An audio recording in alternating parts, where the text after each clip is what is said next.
Alright guys, we're live here at the Leonard Real Estate Group here on Miami Springs. What's the address here again? 190 Westward Drive. We're at 190 Westward Drive, diagonally across from Miami Springs City Hall. So I'm here with Charlie, Leonard, and Sean Pascal. Guys, thanks again for letting me be here today. Obviously it's been a different world this year compared to last year in COVID. Tell us what's going on. Well, first of all, thank you for doing this interview with us. It's our pleasure to tell the community what's going on in the real estate market, and let me just use the word dynamic. It's just a incredible market. It started shortly after the shutdown last year, during COVID, so things slowed down for a couple of months, and then from there it just shot up like a rocket, and it hasn't stopped. Wow. So, and while we're streaming, guys, if you have questions, go ahead and post your questions here in the comment section. I'll try to get to them as we're going through the interview. So feel free to ask any questions about real estate. We got the super experts here about the Miami Springs market with Charlie, Leonard, and Sean Pascal here at the Leonard Real Estate Group. So, recently we're $500,000. Over $500,000. So the yeah. average close sales, wow, which is incredible. I thought that we were going to have a little bit of a slowdown in price increase because we've been tracking the last 6 months, and we've still been growing, but we had kind of flatlined and was just creeping up a little bit more of a normal pace. Okay. And then from last month to this month, it shot up another $30,000 in the average close sales. So, so much for the slowdown. Wow. Yeah. It's incredible. And Charlie, we'll talk about last year's numbers versus this year's numbers it's like a totally different market. Yeah. For the first time, remember we're looking at averages. So there's going to be houses that are selling way above that. There's going to be houses selling below that. Right. But for the first time last week, the average broke the $500,000 mark, which is really incredible for Miami Springs. And quite frankly, it's going to be very difficult for anybody to come into Miami Springs and get a 3.2 for less than $475,000, $500,000. You could still pick up a 2.1. You're seeing wood frame homes selling for over $400,000. Oh my goodness. Yep. Wow. Even $450,000, and there may be 1,000 square feet, 1,100 square feet, which is really unbelievable. Now, to be clear, that $500,000 is not asking price, but the actual close sale. Where the home sold at? Actual close sale. If you want to look about average asking price, which is crazy. Remember, you have some listings in the market now that are, above $1 million, 1.5, 1.3. So that kind of, but the average list price right now is over $673,000. Wow. Almost $674,000. That's very different than where we were a year ago. Oh my God. Yeah. And you're seeing many more. It's becoming more common to see houses, especially like in the bird section, listed for at least 600, 650. And they're in decent shape. A lot of them have been updated, right, with impact windows and new kitchen baths. But I remember there was a time there that you wouldn't even see anything near that. Right. Even houses now without the impact and with an older roof, they're still in the 500s and high 500s because buyers are willing to take those types of houses and put in their own renovations and lock in super low interest rates and secure property in this neighborhood. Right. So it's worth it. So interest rates remain low, which is surprising for a lot of us that it's still low. And last time we talked, in the last interview we said inventory was tight, and it sounds like we're still in a tight inventory, right? Yeah. The inventory continues to be tight, even though the last couple of weeks there was a bump up on the last two market reports. You could see that it went up, but it had gone as low as I think it was 13 or 14 houses listed in the market for all of Miami Springs and BG. Wow. So which is nothing. Right now in Miami Springs there are only 18 active listings. So we saw a jump last week. There was 24, 25 listings. So we thought we were gonna, get a little bit more inventory. But the thing is they come on and they go off within within one open house or within 1 day. They're getting taken off the market. So not even, I was about to say, within 30 days they're kind of coming off the market. You're saying even faster than that. Oh yeah, within if faster. it's a decent house, price right, it's gonna go in a matter of days, maybe a week, Nestor, which is crazy. we have incredible. a list of buyers who we're constantly looking for houses that we list or that other people list here. Right. And as soon as something comes on the market, we send it to those buyers. And there's other realtors that have another list of buyers. So everybody's looking for houses right now. Yeah. So as soon as they come on, even if it's close to meeting those specs, they're on it. Yeah, and there'll be aggressive offers too. So, I've seen, like, for example, obviously the properties that you guys have listed, we share on MiamiSprings.com, but you guys had some recent stories with some customers who said, hey, we helped with the buyer here. You guys weren't representing the seller. In this case, you guys were representing the buyer. Right. Because of the speed necessary right now, regardless if you're buying or selling, they should be working with a realtor right now, right? Yeah, I think any buyer should be working with a realtor. Okay. Obviously, we like them to work with us, but Sure. they should be working with a realtor because that's going to be their best opportunity to get a house. And signing a contract is the first step. There's a series of steps to get to the finish line. Right. So it's good to be represented by a professional during that process. Now, with this increase in prices, I suspect that the requirement to purchase a home and the competitive nature, the seller is going to want to sell to the best possible buyer, right? Not necessarily, the highest, the guy who say, oh, I'll buy it for this price, but the guy who's got the best qualifications to actually purchase a home. Absolutely. The seller is going to look at not just the price, but the terms, the financing, Right. whether it's cash or it's a good down payment. Inspection period, that's another one. If somebody's coming in with a 15-day inspection period and someone else is coming in with a 3-day inspection period, Sure. that's a motivator for a seller. And Because he's going to know that I'm done in 3 days. we're seeing more and more that I had not seen in years past, where buyers are just waiving the inspection Yeah, no period inspection. altogether, because what is happening is you're getting houses that sold 3 years ago that are in fine shape, and sellers that had bought those 3 years ago are selling now because they know they're going to get a big increase. So buyers just say, okay, we know it's in at least decent shape. Let's just waive it, and that way they know we're committed. So buyers are doing that more and more now. Yeah, and sellers, they're required to provide a seller disclosure. Right. So in that document, they're basically telling the buyer what they know about the house, what they've done to the house. It addresses plumbing, it addresses electrical, it addresses roofing. So a lot of times, the buyers see the house looks good, they read the seller disclosure, they're satisfied with that, they're like, you know what, it says new plumbing, new electrical, new roof. Anything that can go wrong is probably going to be minor, so no inspection to be more competitive. Wow. That's considering where we were a year ago, COVID, where we didn't know what was happening with real estate, to see kind of where it's at right now. Just let me make one comment on that. During the shutdown, there were a couple of deals that I know that these poor buyers are probably kicking themselves because they had contracts for these houses in the bird section at a very good price compared to now, and they got scared and they backed out because they thought it was going to be the end of the real estate market, that the market was going to collapse, and they were rethinking back in 08, 09, and they backed away. But right now I can just think of at least two of them that right now they would be up at least 100,000. Yeah. So, who was to know, though? Yeah, but who could predict that? No. When this was happening. And we still don't have a crystal ball. Put, money in the stock market. Yeah, exactly. That big dive. Right. We don't be doing real well right now.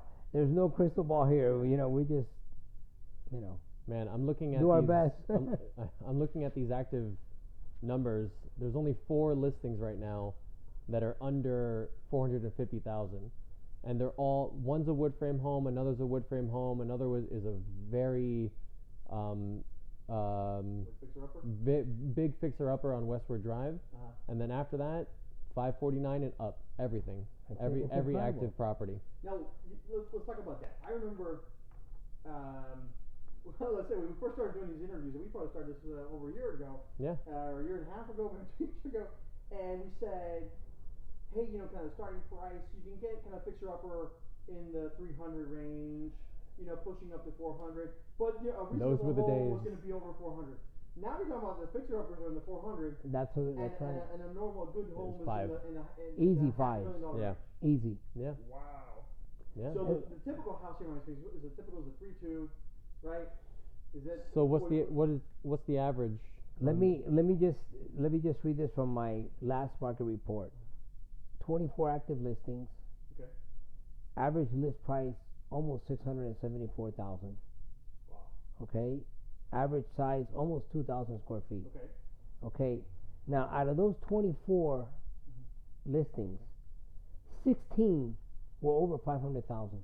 Wow. It's incredible. So a good 2/3 of that was. That's right. Wow. Yeah.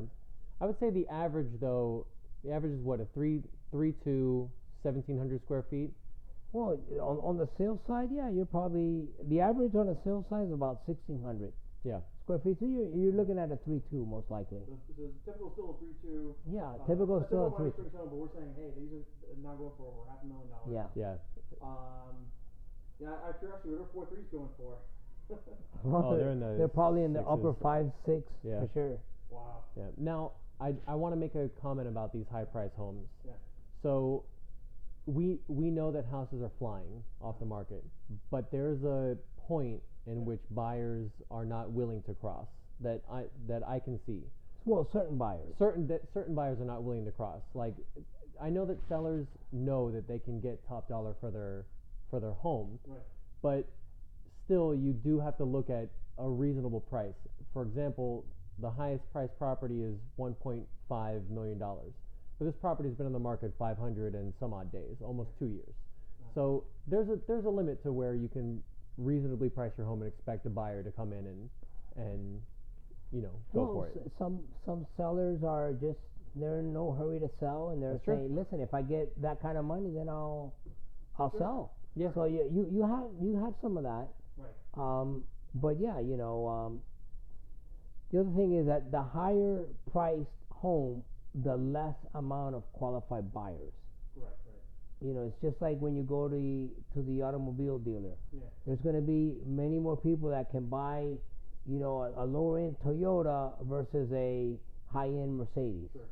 You know what I mean? Sure. There's still 4 wheels, Right. steering wheel, air You conditioning, get but from point A to point B, but there's Right. but right, and the same thing happens with the home. You're going to have nice big homes, but less buyers can qualify for that. So, obviously the homes are turning around pretty quick these days, but are you seeing a change in the type of buyer or the type of income these buyers need to make these days? Well, And like the buyers that you're seeing now, these homes, is it, are they making kind of a higher income than you saw maybe a year ago? Well, I believe that you're seeing buyers coming from other states and Really? maybe other countries with Right. with money, and we were just talking about it before going live. There's a house listed on Bluebird, 1.35 million, that we sold that house maybe 3 years ago or so for like almost $1 million, 995. Right. So they put it on the market for 1.35. Wow. We brought a buyer in, and that buyer loved the house and offered full price, Okay. 1.35, and they put it under contract with another buyer. So we don't know if that other buyer either had better terms or paid more. Big. Wow. But the point is that that's a $1.35 million dollar house 35% return. in the Increase. in the bird section, Uh-huh. okay, that sold in less than a week. So that's going to tell you the kind of market It hasn't that closed. Miami Springs is becoming. It hasn't closed yet. It hasn't closed yet, but yeah. we're monitoring it very closely. You're saying that may impact comps coming soon if that one does. It'll have to. Yeah. It'll Yeah, have it's to. going to impact comps, especially the bigger homes, because that's a large home. Wow. And also, it'll help everything eventually. So we still have foreclosures that are. I think there's a lot of foreclosures out there that haven't been foreclosed. foreclosed. It's been a moratorium, right? Yeah. In our last conversation, we said, hey, that should finally help kind of calm this down and increase inventory and add some air to this tightness in the market. What do you think about that as you see kind of what's happening now and what you see with foreclosures? When do foreclosures start to hit the radar? Well, I can tell you that I talk to people all the time, I talked to appraisers, and they have told me, several of them have told me, that they have been doing a lot of pre-foreclosure drive-by appraisals for banks, which means that banks are trying to get an idea of the market value, because those are probably going to be coming on the market towards the end of the year. I've had conversations with asset managers, Right. and they basically have told me that this year has been a loss year, but towards the end of this year, you'll see an increase of foreclosures hitting the market, and next year, of course. Okay. So, So but for- we'll have to see. Yeah, but of course, anytime you wait, you potentially lose, we may see a continued increase in prices, and we don't know what's gonna happen with interest rates. Yeah. My opinion is this, that I think banks learned the lesson from the last Yeah. crisis, Right. because I believe, because I handled a lot of foreclosure properties from here all the way to Vero Beach, and I could tell that the volume was so much that the banks were just putting them out there. Just get them off the books. And what happened was that all of a sudden you had a glut of properties on the market, so prices, it took them a while to increase, because Right. there was so much inventory. So two things. So I don't believe this time around they're going to be released that fast. Okay. One, two, the lenders, they're going to sell at market value. So when people think, oh, foreclosure, I'm going to get a deal, not Yeah. necessarily. Yeah. Banks are not stupid. They're going to try to get as much as they can, and they're going to sell market value. That's the other one. And the other thing is that there's so much pent up demand by buyers Right. that, it might not make much of a difference. Yeah. It'll just give them more choices, but I don't know that it's going to really impact prices they're going to go down. Well, I can imagine that some people that maybe were behind, maybe said, hey, we're behind and we haven't paid our mortgage in a while, but we can still sell it. Yeah. Oh, for sure. And maybe make something out of it versus foreclose and get nothing. Mm-hmm. Because if they can sell it before it gets foreclosed on, they can make a difference between walking away with nothing and Yeah. making something out of it. Well, because they Yeah. have equity in the house, and it Yeah. would be a shame to have the property foreclosed and they give up that equity. Right. We sold the house this year. I don't want to give the address, but it was a situation like that. Okay. So they said, hey, listen, Yeah. we're having trouble with the Yeah. mortgage, but we're gonna turn it around and walk away with some cash. They got behind. They knew they were in a foreclosure situation, and they figured, let me just get the equity, which obviously they've had because of the years in the house and the way the market has gone up. But yeah, you're going to probably see more of that, but I'm not sure that it's going to really impact the prices. It may slow down the increase, but I don't see them Yeah. That's what I dropping think at too. all. Now, out of curiosity, folks who are selling, is it lifestyle, career changes, changes, like your kids moved down? It's a great question. Smaller? Like what?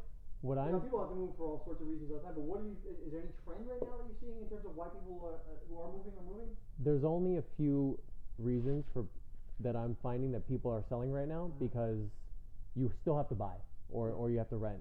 So you're either upsizing, downsizing, or you're moving.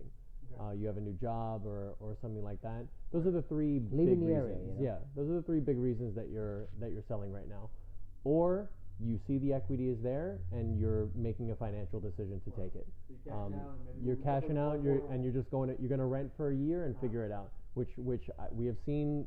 Absolutely. A couple of our sellers are doing that right now. They just see the finances are too good. They're going to rent it for a year and take the equity. Yeah. They're going to basically wait and see what happens, but they'll have cash. They'll be cash rich. They'll have cash on hand, so they Right, buy something right. later on. They can.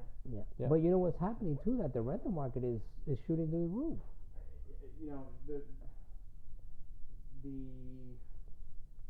You guys see more than I do, but in terms of I see the news and see people from New York moving down here in droves, and people with money who can afford it. I don't know how much that's impacting some of our price valuations.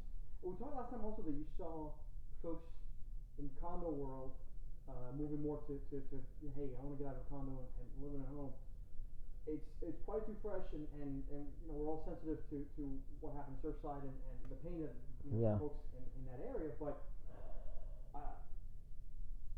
I don't know if it's too early yet to see. But are you seeing people going, I was thinking about condo, but I prefer to get a house now because of what I saw happen out there. I know several people on the beach, and to be honest with you, they're not concerned about what happened there.